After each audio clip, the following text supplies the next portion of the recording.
जिनकी जिंदगी में ये मुकाम आया है। अरे किस कदर खुशनसीब है वो लोग जिनका लहू मेरे इस देश के काम आया है। आप सभी आदरणीय श्रोतागणों को मेरा हार्दिक नमस्कार और भारत के 77वें गणतंत्र दिवस की हार्दिक शुभकामनाएं। आज का दिन भारतीय इतिहास में सुनहरे अक्षरों के साथ अंकित है।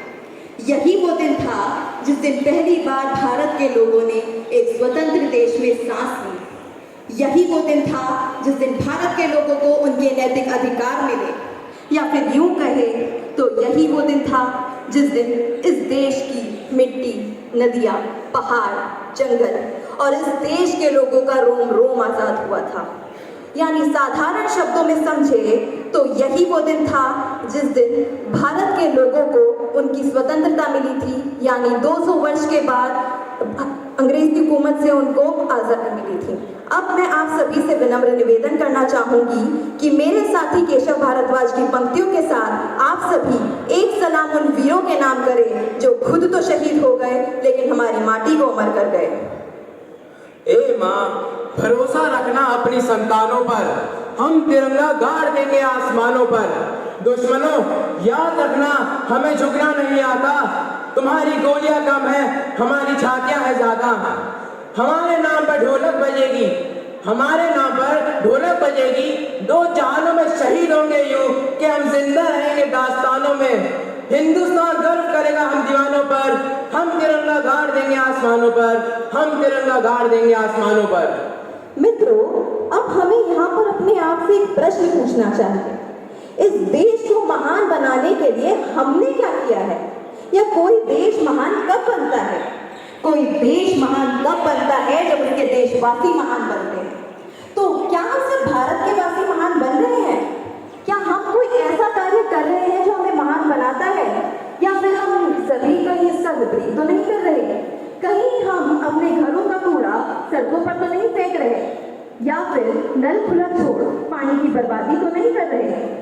जी हाँ, यह निराशाजनक है, पर हम में से ज्यादातर लोग ऐसा ही कर रहे हैं। और ऐसा करने का मतलब है कि हम लोग महान नहीं बन रहे हैं, और अगर हम महान नहीं बनेंगे तो ये देश कैसे महान बनेगा?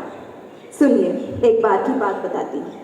एक बार पार्क से गुजरते समय एक दादाजी को मैंने पार्क में उदास बैठे देखा।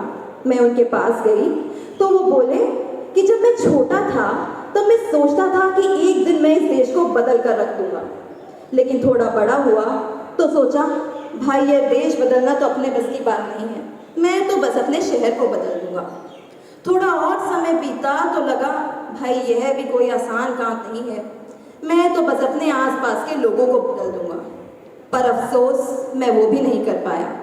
और आज जब मैं इस दुनिया में कुछ दिनों का ही मेहमान हूँ तो मुझे एहसास होता है कि अगर मैंने केवल खुद को बदलने का सोचा होता तो मैं ऐसा अवश्य कर पाता, और फिर शायद मैं इस देश को भी बदल पाता।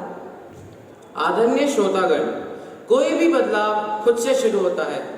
किसी महान पुरुष ने सही कहा है, खुद वो बदलाव बनिए जो आप दुनिया में देखना चाहते हैं। इसलिए अगर आप अपना भारत महान बनाना चाहते हैं तो पहले खुद महान बनिए, और महान बनने के बीज इन छोटी छोटी बातों में ही छिपे होते हैं।